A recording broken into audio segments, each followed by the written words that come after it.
کہ سحری ضرور کریے، اور یہ حماقت یا پھر اس کو اپنی بڑاپن مت سمجھیے کہ نہیں میں سحری نہیں کر کے بھی روزہ رکھوں گا۔ آپ کو سحری کرنا ضروری ہے، کیونکہ آپ اور ہم اللہ کی رحمت سے محروم نہیں ہو سکتے ہیں، اس لیے سحری کریے۔ میری آپ سے گزارش ہے کہ یہ جو ماہ مبارک آنے والا ہے اس میں پورے روزے رکھیے، فرض نمازوں کو ادا کریے، قرآن کریم کی تلاوت کریے، اور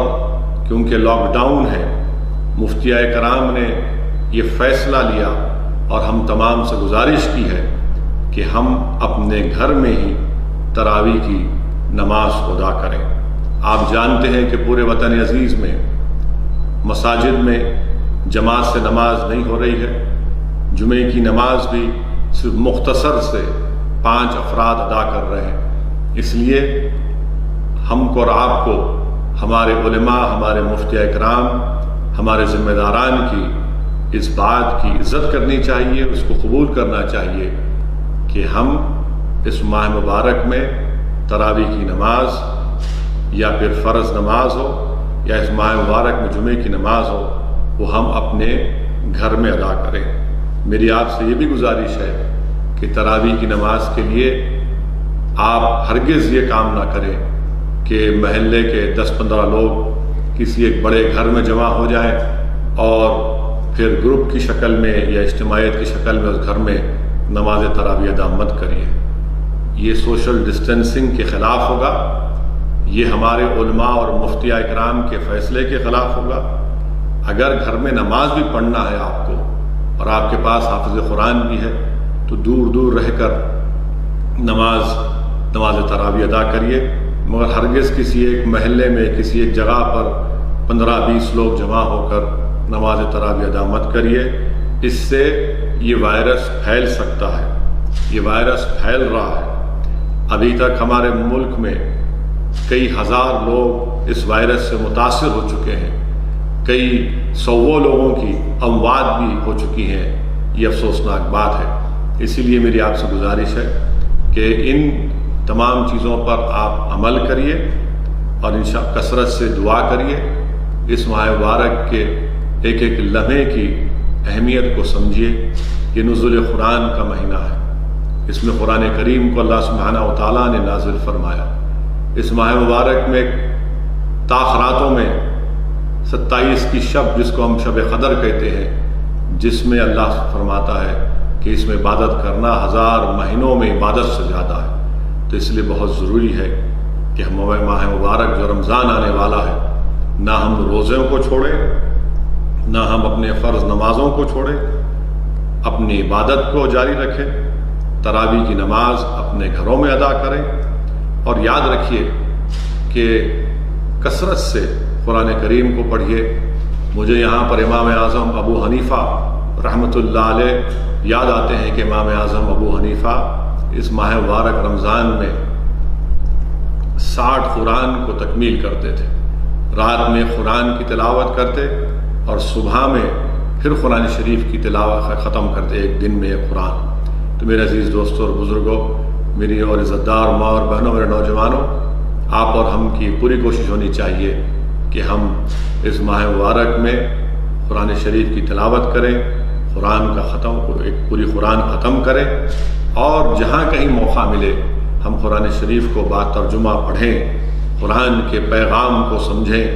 قرآن ہم سے کیا مطالبہ کر رہا ہے، قرآن ہم سے کیا کہہ رہا ہے، اس کو سمجھیں اور اس کو اپنی زندگی میں عمل کرنے کی پوری کوشش کریں۔